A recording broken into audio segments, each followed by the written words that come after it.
Long ago, the Baal Shem Tov, the great founder of Hasidism, saw something special in Reb Wolf Kitzes.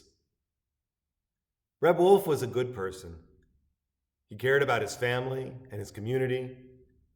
Reb Wolf prayed fervently, studied diligently, and was a fixture in his small synagogue in Poland. And so the rabbi asked him if he would become the congregation's shofar blower.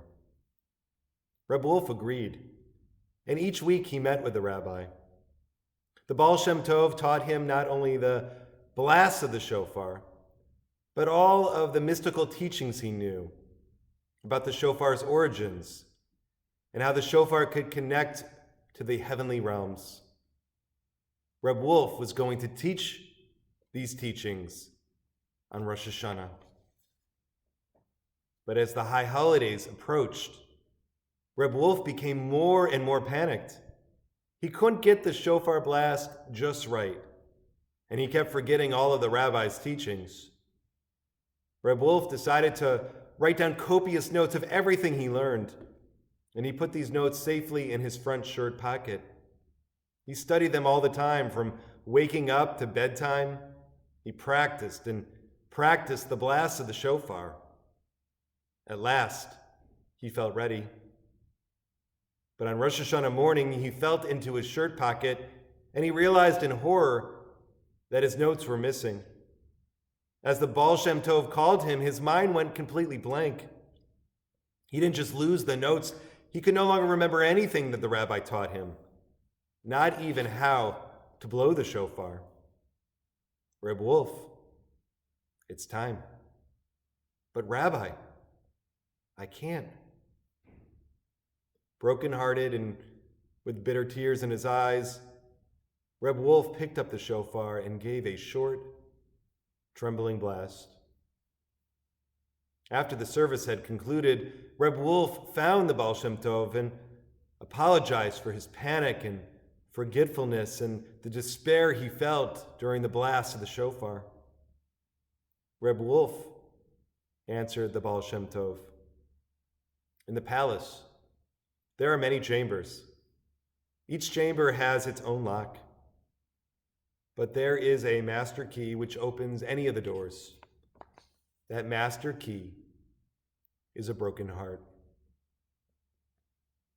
On this Kol Nidre night, I approach you with the same feelings of despair as Reb Wolf. I too feel brokenhearted and with bitter tears at the circumstances of this moment. I know that many of you feel the same way too. Over the last few weeks, I've asked you, how are you doing? And honestly, none of us are doing that well right now. I especially see angst when I talk to parents of young children. Those of us who are parents feel the push and pull between work and family life. We become our children's teachers, navigating online schedules and work assignments, setting up home classrooms. We've needed to support our kids, but to also do our jobs. And everything is messy and hard, from Zoom call to homework help, and making sure that our children's brains don't turn to mush because of so much iPad time. But it's not just those of us with young kids. It's all of us. It's the stress of not seeing our family members and friends face to face. The children and grandchildren who we can't visit. The parents, grandparents, and friends who we can no longer welcome into our homes. It's our work and home responsibilities. All of us are learning new skills, navigating this new online world. Very few of us feel totally confident in this new skill set or completely satisfied in our work output or in keeping up with our to-do list at home. As these challenges weighed down upon my shoulders, I found a little bit of solace in this reflection by Rabbi Aaron Brusso. It's something I needed to hear. I hope it will give you comfort as well. For most of us, This is the first time in our lifetime that doubling or tripling of efforts and time will not result in a work product that reflects that effort. And that's because there is a current reality beyond our control. Like other traumas involving loss, the limitations of the pandemic grip are encountered anew every time we try to do something we used to be able to do thoughtlessly. And each time we are introduced to that loss all over again. If I take Rabbi Brusso's words to heart, I know that on this Yom Kippur, I must forgive myself. I must forgive myself for all the times I didn't do my best. When I forgot to return a phone call, or when I just couldn't complete the task at hand. I must forgive myself for all the times I lost my temper, when I became overly pessimistic, when my house was a mess, and when I didn't fully support my husband or my son. On most Yom Kippurs, our task is to forgive others. Tonight, I ask you to forgive yourself for all the times since COVID began that you didn't do your best. As Rabbi Naomi Levy shares, teach me to love myself, God. I'm so critical of myself. I accept shortcomings of others, but I am so unforgiving of myself. Remind me to be kind to myself. Soften my heart, God. Thank you, God, for creating me as I am. It's time to adjust our expectations, to realize that what we were able to do in the past, we just aren't able to do in the present. Tonight, we're given that permission.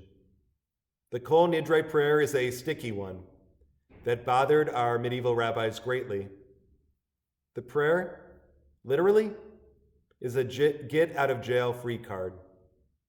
It seems so un-Jewish to ask of God to release us from any vows that we might break in the year ahead. But at this moment, on this year, this is the request we need. We need permission to adjust our expectations, permission to do things differently, permission to forgive ourselves for the mistakes that we made in the past year and the mistakes we know we'll make in the year ahead. For this is not normal times, and we are all depleted. Dr. Ann Maston, a professor of child development at the University of Minnesota, calls this surge capacity.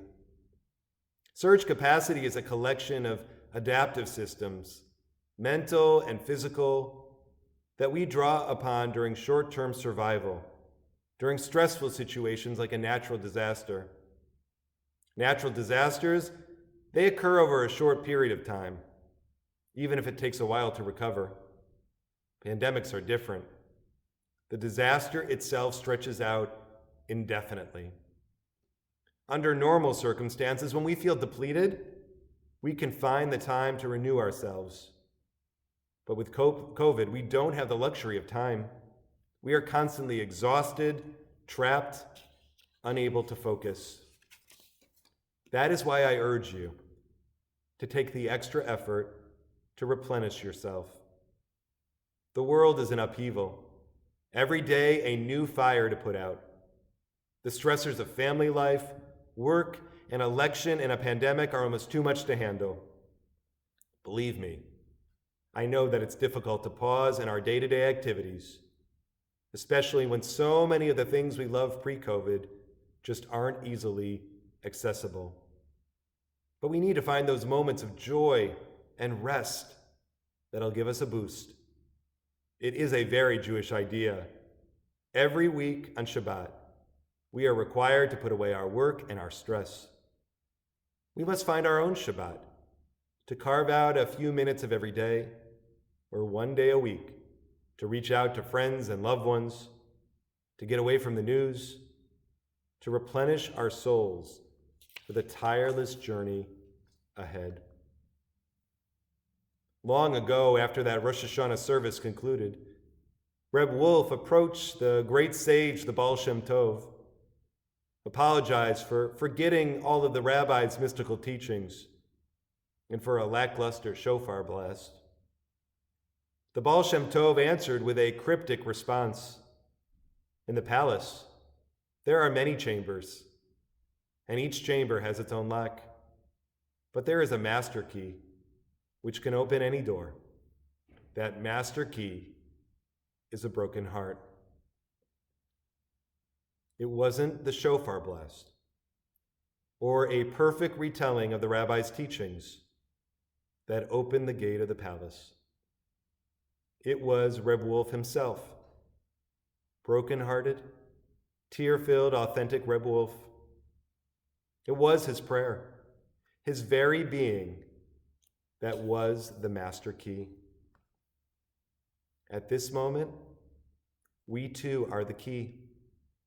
It's our broken hearts, our tear-filled cheeks, our worried and anxious selves. We are the master key that opens the gates of our palace.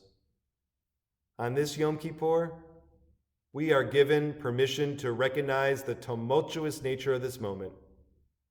We are given permission to forgive ourselves for this past year and for the mistakes we will make in the year ahead.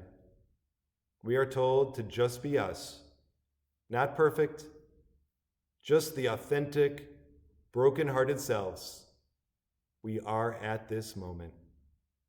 Shana Tova.